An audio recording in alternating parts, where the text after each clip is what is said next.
Hello and welcome back to my channel, Complicated Relationships Reddit Stories. Hope you guys are safe and healthy. Now let's see what the story is about today. In this story, wife blames husband for being unfaithful, but he has a surprise for her. Well guys, pour a cup of coffee because this is going to be a good one. Also, if you like what I do, please give this video a thumbs up and do subscribe to the channel. So, the posts I've written and posted here previously were written because of a friend, an actor, asked me to help him putting a play together with scenes that illustrate couples' relations. I really prefer to know these stories by looking at the people in the eyes, as I get a better sense of the emotions that are behind the stories, which are the main points of doing the play. So, I've put out the word to my friends, and he did the same, and some people agreed to share their stories. So, I've seen a lot of pain in people's eyes when they talk about what they went through, but nothing prepared me for what I heard yesterday. So, this story comes from a person known by a friend of the actor, where they talked a few times about what's going on in his life, and it's a story that is 9 going on 10 years now. But yesterday, he called me and said that he would like to talk to me about some developments, and we went for a coffee after dinner. After a bit of small talk, I asked him what was up, and he just handed me his cell phone and showed me a recording of the conversation he had with his wife a couple of days ago. He's not going to include a backstory, as it's all below in his own words throughout the conversation. So, as per the story, F will be the friend, and FW is friend's wife. F. So, for the record, you've just entered the office in our house and asked me if I'm seeing someone else, and I asked you to record this conversation before answering. Is this correct? FW. Yes, it is. So, are you going to answer me? Said with an angry voice, almost screaming. F. Yes. FW. Yes, you'll answer me? F. Yes, I'm seeing someone else. FW. How long has this been going on? F. Are you asking about the woman I've been with? About 2 years. FW, now she's shouting, 2 years? You've been unfaithful for 2 years? F. No, I've been unfaithful for 6 years. More to the point, since the 6th of April of 2015. Yes, it was my birthday. I hired a call girl and spent a few hours in a motel. FW. You're a piece of poop, you know. Why would you do this to me? F. Well, do you really want to have this conversation? Do you really want to go into the why? I'll tell you why. 9 years ago, you started to act different, and I couldn't wrap my head around why. There was nothing fundamentally different between us, and yet, suddenly, everything changed. I started to have to walk on eggshells around you. It seemed that the fact that I breathed, it was irritating to you. And I spent some time lost, wondering why, and trying to do the best I could, but things just seemed to be getting worse all the time.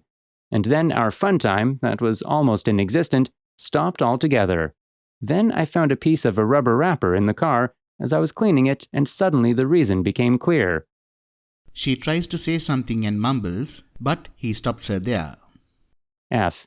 If you want to know why, you'll know why. Just let me continue, and then you'll say whatever you want to say. So, in that moment, I felt a pain like I never experienced. I felt emasculated and low. I felt there must be something wrong with me. I wanted to confront you in that moment, but then I thought of the kids and the fact that I loved you so much. I decided I would win you back, but everything I did just seemed to annoy you. I took you to fancy restaurants, on romantic dates, took you on vacation to places that you always said you wanted to get to know, but in reality, you were never there. You were glued to your phone, and I was completely transparent. You excused yourself with overtime and work functions, and I picked up the house, the kids. You did nothing except work, and when you were at home, your cell phone was your world. But I was still trying. Now she can be heard crying in the background. From that time on, we had some sort of half-baked intimacy on 2 occasions, the 6th of April 2013 and 2014. On your birthday in 2014, I went overboard. I tried to plan the perfect evening for us as a family, but you just bailed out, calling at the last minute saying you were stuck at work and would be late. Can you imagine the faces of our girls when you did this? Well, of course you can, but you never bothered to. They were heartbroken. This was the beginning of the end for me. I was going to divorce you and expose yours and your lover's life. Hired a PI, found all the proof that I needed, all your getaways. Found where the guy lived, found his wife. I followed them, you know. And guess what? You can't even imagine how sweet your lover is to his wife. Maybe he is overcompensating because of his guilt? And then I saw his kids, and I just couldn't bring myself to break their marriage. So I talked to lawyers about starting the divorce proceedings, but then I started to see how this impacted us, financially, how it impacted our lives and the lives of the kids. And then my 2015 birthday arrived, and there was not even the half-baked intimacy, not even a kiss, not even a card. You completely forgot. Now she has started crying and shouting. Well, it's not like you did anything for my birthdays either. F. Yes, but I did not forget them. I purposely didn't give a SH about them. But in your case, I do believe that I was so unimportant to you that you really forgot. And if you didn't, well, then we are on the same boat, aren't we? She just continues crying. F. So that night, I hired a companion and spent the night in the same motel you were at with him. And then, I decided that the kids were really the most important thing, that not messing them up with all this was important because they were already suffering from the neglect you were showing them. FW. Neglect? What are you talking about? F. You want to ask them how they feel? Go ahead. Go talk to them and ask them. Now there is a bit of silence in the room. F. So that's when we really started to shut down, if you remember. But you know, I knew your lover would never leave his family. So I knew that unless I did something, you wouldn't either. And if you did, well, I really had nothing to lose, and in the end, we would manage. That's when I stopped doing everything and started calling you out when you were in a bad mood because the clothes weren't washed or ironed, and I started to tell you to do it yourself. FW. And so you decided to go behind my back? F. No. You are completely wrong. I never went behind your back. I never told you, but never hid it. At first, there was really nothing to talk about. After a lost bedroom for 3 years, my confidence that any woman would even look at me didn't exist. But I started to gain some self-respect back, started working out more, stopped drinking and smoking, started eating better, started living for the girls. And you know what? Can you imagine how many divorced moms are out there? It seemed that I wasn't that bad after all. It seemed that the problem wasn't me, it was you. Then 2 years ago, I met my current girlfriend.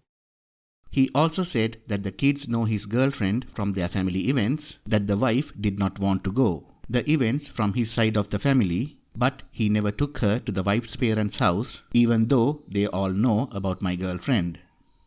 FW. My parents know? F.